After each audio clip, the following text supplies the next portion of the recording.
So yun mga karagons, paano ko nga ba sinisimulan ng aking umaga dito sa bukid? Siyempre pagkagising natin, kailangan natin muna magmuni-muni at isipin kung anong mga susunod natin gagawin. Sa buhay ng tao, kailangan lahat ng gagawin natin ay lagi natin pinag-iisipan kung ito ba ay tama o mali. Sa araw-araw, kailangan natin simulan ng ating umaga ng masaya at walang problema.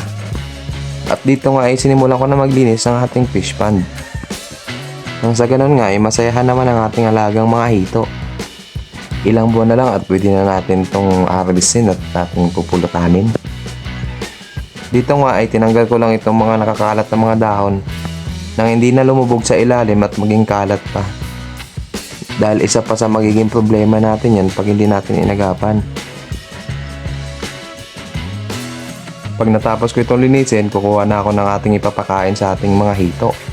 Siyempre dahil maliit sila, tipid-tipid muna. Ang gamit ko nga palang pakain dito sa ating mga hito ay Primas.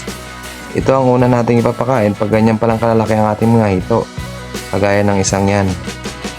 Akala ko ngayon na ipatay na, yun pala buhay pa. Kaya ako sinabugan ng ating pakain. At pagkasabog ko ng pakain yan, naglabasa na. Mga gutom na. Ako, bilisan yung lumaki para kayo maihaw na. Pinili kong alagaan itong mga hito. Bukod sa mapapakinabangan natin at makakain, ay mabisa rin itong pantanggal ng ating mga stress. Kapag nga ako'y pagod at maraming iniisip, dito lang ito matambay sa gilid ng aking fish pond. At papanoorin ko itong mga hito na lumalangoy, matatanggal na ang aking mga problema. Dito libre naman ang ating patubig galing sa bukal.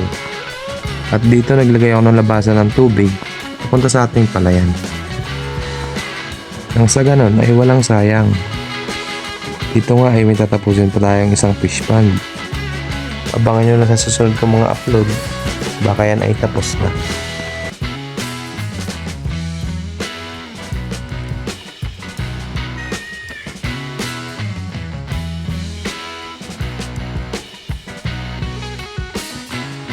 Pagkatapos ko sa mga hito, isusunod ko naman itong ating kambingan.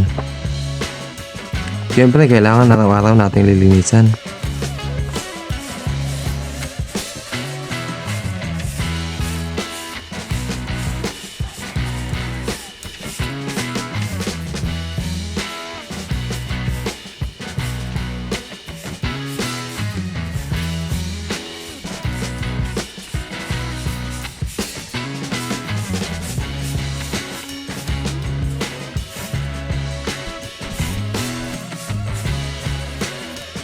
So yan, malinis na.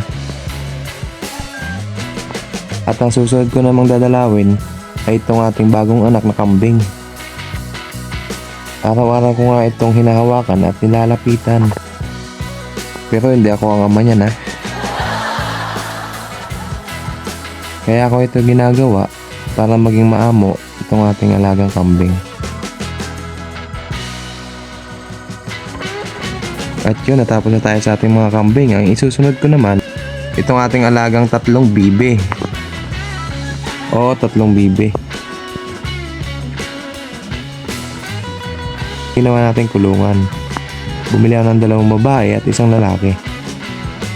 Nang sa ganun ay mas mabilis dumami.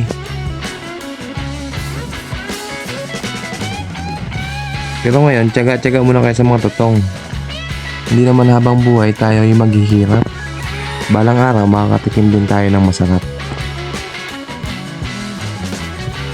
Malay nyo next week makakatikim kayo ng mais. Oo, mais. Dahil ang ating mga mais dito ay malapit na nating i-harvest. Ito ang ating mais na ipapakain sa ating mga alagang hayop. 1 week or 2 weeks pwede na natin itong harvestin. Kaya yan lagi kong sinasabi sa aking sarili.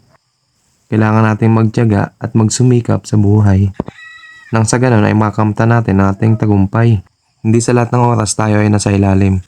Minsan tayo ay nasa ibabaw rin. Thanks for watching.